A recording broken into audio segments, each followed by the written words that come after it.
Hi mga kapiti. So, kakauwi ko lang from hospital. Kita man ninyo. So, today, mag-unboxing ko.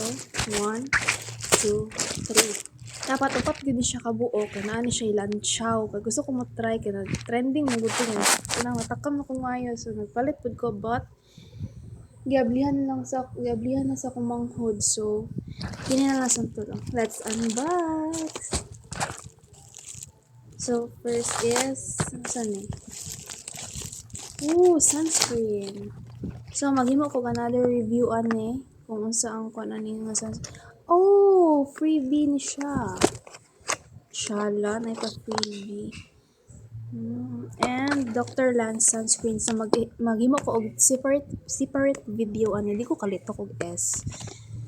And second one. What is this?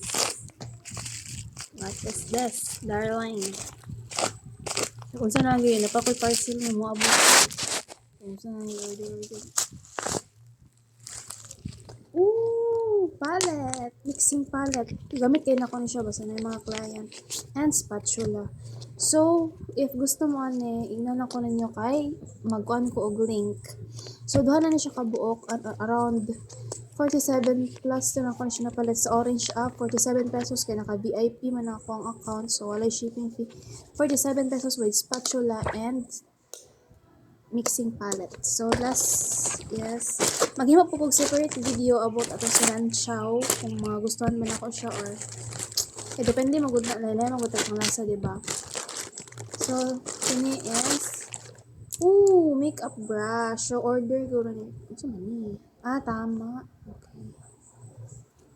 Open na to siya. Set na ni siya, guys. And if you want, maghimo po ko separate video para F1 po. So, na available color, purple, brown, green, and pink. So, kini is, order ni siya sa kuha, and then, ang kuha is pink jud ang kuha. Nandito and na-unbox na ako siya last time. So, yan lang mga kapiti. Bye!